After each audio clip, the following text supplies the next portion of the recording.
The Save Us 222 series was a bunch of short cryptic videos that aired on WWE television beginning on September 24th, 2007. The videos generated a lot of buzz on the internet as the WWE tried to create mystery surrounding the videos while leaving clues and red herrings for viewers. Fans rushed to the internet to discuss the videos and what they could mean while trying to break the code. And in a time when keeping secrets from viewers was pretty much out the window, the company did a pretty good job of keeping fans guessing. I'm not saying fans didn't decipher the codes quite early on, and I'm not saying people were guessing right up until the very end. One look on internet posts from 2007 shows us that a lot of viewers were pretty much on the ball as soon as the videos began airing, but I still thought it was really cool how they pulled this off. Even if you knew what was going to happen and how it was going to unfold, it's still fun to see how it happens and how it unfolds. A lot of clues the WWE put in these videos were unintentional. It was just random nonsense that fans still dug into to try and come up with an answer. And the WWE also tried to sway people into thinking the videos meant something else by leaving clues that would send viewers in the wrong direction. But let's take a look at all the Save Us 222 videos in today's upload, and we'll also look at discussions online from nearly 15 years ago to see how it all went down.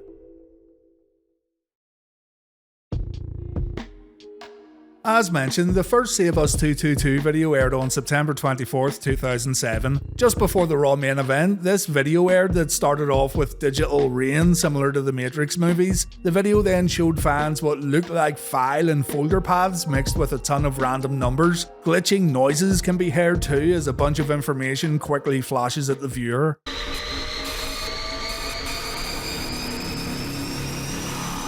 And before you know it, the video ends. Immediately fans played the video back while analysing each and every frame, trying to find something that would reveal exactly what the purpose of the video was. The phrase Save Us 222 appeared more than once, and this was the main lead that fans had. Everything would centre around Save Us 222, and in the end, this was the code that fans were supposed to break. A lot of fans immediately thought of Chris Jericho. Jericho hadn't been seen on WWE television since August of 2005, and the overall tone of the video reminded a lot of viewers of Chris, the man who initially called himself the Y2J problem, and the man who once promised to save WWF fans from mediocrity upon his debut. But let's take a look at a few other frames and see what other theories fans came up with. WM99 Open MM1 was visible in the video, and fans quickly checked the WrestleMania 1999 opening match. Hardcore Holly vs Al Snow vs Billy Gunn. Billy Gunn would then become the focus of many people's research, mainly due to the WM99 clue and the fact that the word ass could be seen a few times in the video.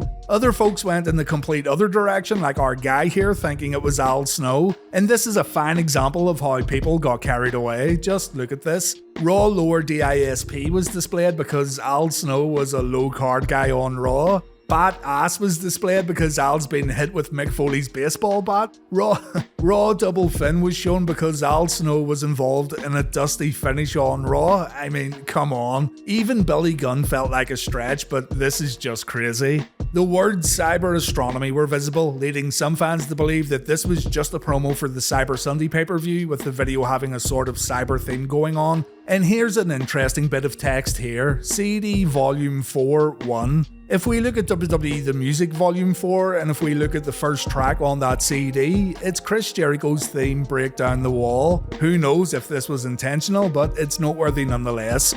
People pulled out their Bibles to look up verses. Joshua 2 verse 22. The spies hid in the hills for 3 days while the king's soldiers looked for them along the roads. As soon as the soldiers gave up and returned to Jericho.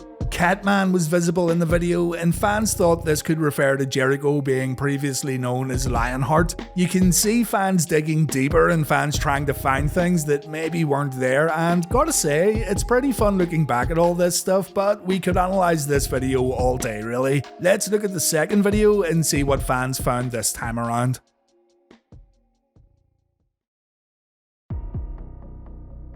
The second video aired the following week, and this one became known as the Savior.Self video. The same music played in the background, we've got the same theme going on with loads of text flashing at the viewer really quickly, but there was a big new clue added to this one, and it was intended to throw people in the complete wrong direction. 8 to 11 Savior.Self. So we had Save Us, and now we had Savior.Self. You can say it like that. If we look at the 8th, the 2nd, and the 11th letters of the alphabet, we get HBK. So the WWE wanted fans to believe that these promos were marking the WWE return of Shawn Michaels. HBK was out of action and he got knee surgery, and he was due to return later in 2007. So a lot of people thought that was it, case closed. This is all for the return of the Heartbreak Kid, although the theme of the video still didn't really scream Shawn Michaels for a lot of people. Grand Slam 1 was also visible in the video. Remember, Shawn Michaels was the first ever Grand Slam champion, and fans thought the term bookshelves referred to Shawn's autobiography, which was released in 2005, although Chris Jericho was also promoting his first book, A Lion's Tale, and that was due to release on October 25th in 2007.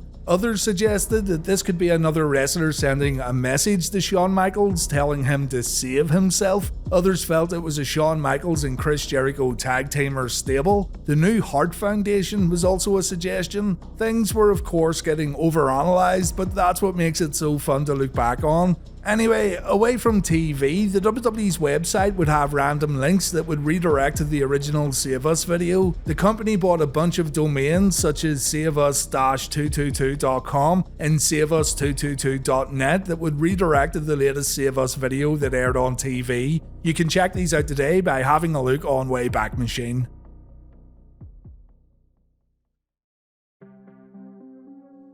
No Mercy was the next WWE pay-per-view. Fans were expecting answers at the show, but instead they got another video with even more clues. This one's known as the Second Coming video, and the Second Coming message at the end lets us know that this is a return of some description, obviously. Initialized code was visible during the video, letting fans know that there was indeed some sort of code or riddle that was playing out here, and it was up to the fans at home and fans in arenas to try and break it. Immediately after initializing the code, we see Save Us 222, meaning the code or riddle itself is Save Us 222. We then get a massive hint when the phrase Rev 2212 appeared on the screen, and you may have thought fans looking at the Bible was a bit silly earlier on, but that's exactly where the WWE were pointing fans with this message. The 12th verse from the 22nd chapter of the book of Revelation says, "Behold, I come quickly, and my reward is with me, to render to each man according as his work is." There are other variations, of course, depending on which version of the Bible you're checking up for your pro wrestling knowledge, but all have the same message.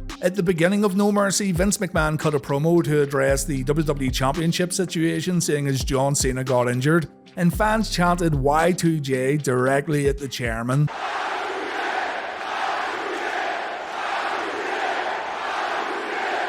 Vince got a little smile on his face before telling fans that his plans tonight don't involve Chris Jericho. Also, around this time period, people were starting to ask Chris Jericho questions about the Save Us 222 promos. A young Sam Roberts questioned Jericho about the promos on the Opie and Anthony show, and Jericho got a little uncomfortable. He tried his best to play it off, but his nervous laugh kinda gave it away. Jericho said though that everyone thinks they know, but they don't know for sure, and that's the magic of it.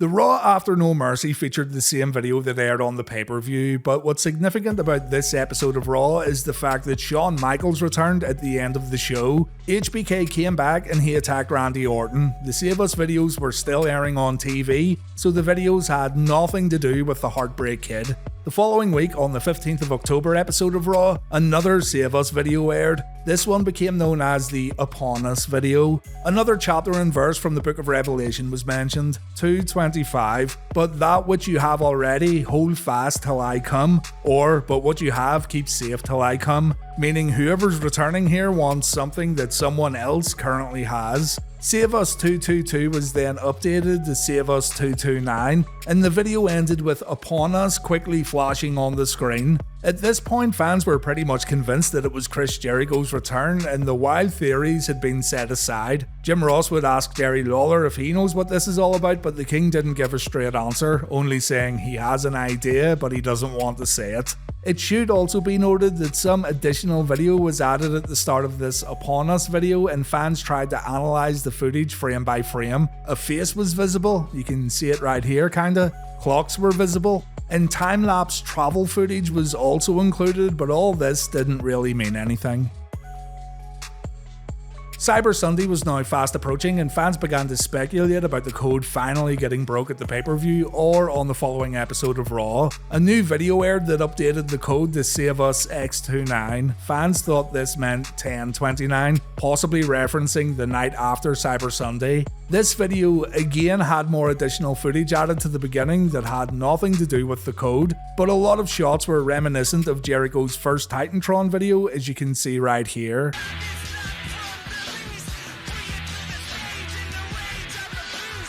And there was also this message visible that told fans to stand by.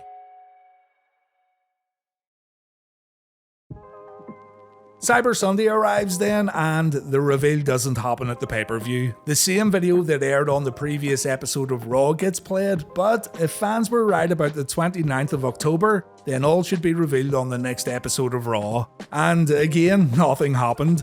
Not even a video aired on this night, and judging by comments online, fans were now getting a little fed up of waiting. The reveal was then spoiled big time when the cover of the next WWE magazine leaked online. Have a look. Chris Jericho creating some electricity while the code can be seen right here, and then have a look at the background. The code is everywhere.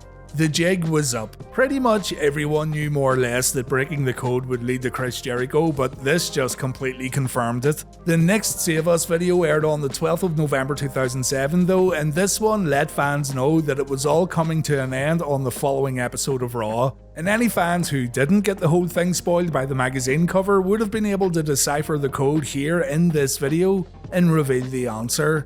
X plus 1 equals Y. J equals 9 plus 1. So Save Us X29 then becomes Save Us Y2J. Fans who played closer attention would see the words break the code morphing into break the walls. We see launch 19, meaning it all happens on the 19th, the date of the next episode of Raw. 6 days, 23 hours, 33 minutes. The countdown was on. The second coming was upon us. It did feel a little pointless to keep going on here, but now we get to see how the WWE handled the big return. Everyone knew it was Chris Jericho, but how exactly would he come back to WWE? Seeing as WWE Champion Randy Orton had defeated everyone placed in front of him, he arranged for his own passing of the torch. They mimicked the Olympic torch relay here with a marathon runner bringing a torch to Monday Night Raw. He was supposed to run into the arena and present the torch to Orton, but he gets taken out with a clothesline before making it to the ring. I did not like this at all. They shouldn't have showed us Jericho until he was inside the arena. I understand too that everyone knew at this point it was Chris Jericho, but they wasted a huge pop here by showing Chris beforehand, and I'd honestly love to know what they were thinking when putting this together. It was such a bad move. Still, Randy Orton looked shocked, probably the only person in the world that was shocked at this point. And then the final video plays where fans are asked if they broke the code. Save Us Y2J gets revealed on the Titantron. That familiar countdown sound begins to play. There's a huge pyro explosion. An updated version of Chris Jericho's entrance music plays, and there he is. Finally, Chris Jericho is back on Raw. Chris was doing a little callback to his WWF debut here, and it was really cool to see, but as mentioned, the WWE threw away the pop by showing Chris before his grand entrance, and put simply, this should have been more than what it was. Even Jericho said as much in his book, but we'll look at that in a moment. Chris welcomes the fans back to Raw as Jericho. He says this is the second coming of Y2J, and then he just kinda stands there as the crowd stop cheering. It's a little awkward. He says, "You remembered," as he waits for a reaction, and then he tells fans to send a message to their friends and let them know the sexy beast is back on WWE television. He says it's 100% entertainment and excitement now that Chris is back, and again he reverts back to his debut Y2J character by calling his enemy in the ring boring, and then he lets Randy know that he's coming after his WWE Championship belt. Don't get me wrong, I still loved this and it was great to see Chris back, but it could have been handled way better by those in charge of writing these shows. Chris's third book starts right off at his 2007 return, and Chris wrote, "The moment had arrived. The iconic battle cry of 'Break the Walls Down' echoed throughout the arena as I walked out through the curtain and embraced my people, the precious and adoring public who were about to give me the response of a lifetime. Except they didn't. Something had happened in the split second it took for me to walk from behind the curtain onto the stage, as if a group of aliens had beamed my raucous crowd up to their flying saucer and replaced them with an arena full of dazed drones. When I started into my promo, they didn't react to my catchphrases like they once had, and the response to the insults I was throwing at Orton seemed forced and hesitant at best. Now, it's not like the crowd didn't react at all, but it certainly wasn't what I had expected, and it was a fraction of the explosion I'd received 8 years earlier during my 1999 WWE debut. What happened? The next day, after some serious reflection, I came up with the patented Chris Jericho list of excuses as to why the crowd had gone from hotter than hell to lukewarm like leche in the span of 8 years.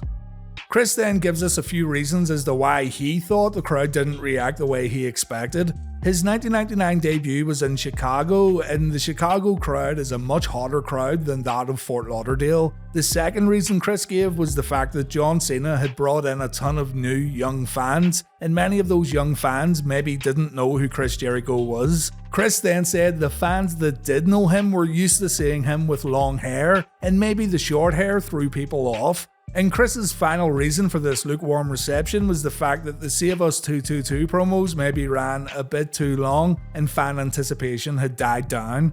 I'm not one to argue with the man himself, and he definitely knows better than any of the rest of us ever will, but I'd say the magazine cover and the unforgivable clothesline to the marathon runner before the big return were two key reasons why the crowd reaction wasn't as good as what it could have been. Chris continued on. Now, 6 years later in hindsight, I know the real reason why my return wasn't the grand slam I was expecting. My act was stale. The Y2J character who had gotten over in the Attitude Era was known for mispronouncing names, frat boy insults, and gimmick sight gags, which worked every time. But in the words of S.E. Hinton, there was then, this is now. When I walked onto the stage in Lauderdale dressed in tight black jeans, white wife beater, and sparkly purple tuxedo vest, Vince hated that ensemble, spouting off jabs about Randy Orton having childbearing hips, a nose that looked like it had been flattened by a frying pan, and that he'd once appeared on the cover of Blue Ball Monthly. It didn't come off cutting edge, it came off behind the times. When I announced that my mission statement for returning to WWE was to win Randy Orton's world title, it sounded forced. I didn't even buy it, and I was the one trying to sell it. In all fairness, it's not like my second coming bombed like the situation on a Donald Trump roast, but it wasn't what I was expecting. The following week, Chris had his first match back, a one-on-one match with Santino Marella that Chris wasn't overly happy about, according to his book. It wasn't a bad match, but Chris said it was just another bout more or less, and it didn't have the impact he initially wanted. The Save Us 222 thing became part of Jericho's character for a little while. He had new gear that took inspiration from the videos. His entrance video consisted of clips from the Save Us series. His new finisher was named the Codebreaker, but Chris simply wasn't feeling any of this, and he felt he needed to change it up already. Initially, he wanted to come back as a heel, but Stephanie McMahon told him that fans would want to cheer for Y2J because they hadn't seen him in such a long time. And Stephanie was right, fans did want to cheer for Chris, but it didn't take long for all that to wear off, and Chris eventually got his wish. It took quite a lot of time, but Jericho would end up turning heel at the expense of Shawn Michaels, and he'd go on to have a legendary series of matches with the Heartbreak Kid in 2008. I made a video all about that rivalry a little while back, so check out that video if you want to continue on. The whole Save Us 222 thing started off really well, and fans getting together online to try and break the code was a lot of fun. It's a shame that it all built up to Jericho ultimately feeling a little disappointed during his return. But going back to those initial videos and the clues such as Bible verses, the CD track, all that stuff, Jericho confirmed that these were all unintentional at first and fans were just finding things and linking them back to Chris. When Chris and the folks at WWE Creative noticed this, they started putting in their own little clues to further the mystery.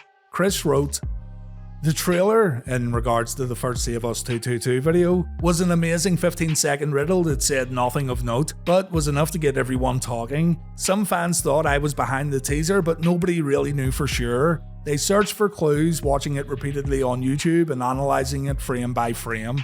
I became the Paul is dead of wrestling. People were finding Jericho clues in the computer scramble that didn't exist. One fan claimed to have seen 10/27/03 in the alphabet soup, which was the date I won the IC title for the 7th time. Another found numbers representing a Bible verse relating to the walls of Jericho, and yet another fan was convinced the word Jericho was being played backwards in the audio mix of the vignette. None of these were programmed intentionally, and Adam Panucci and I knew we were onto something good. For the next few weeks, we crammed the teasers with red herring clues that made people think that the messages were heralding the return of Shawn Michaels or the debut of a rumoured new Hart Foundation stable. We placed legit Bible verse numbers and phrases within them, like "Save us, the second coming is upon us," and "Can you break the code?" That's going to do it for today's video, guys, but let me know what you thought about the Save Us videos, and let me know if you were online when these videos aired on WWE TV. What were your memories of the code, and let me know if you remember any other theories that were getting thrown around this time period. Thanks for watching this one, guys, and take care.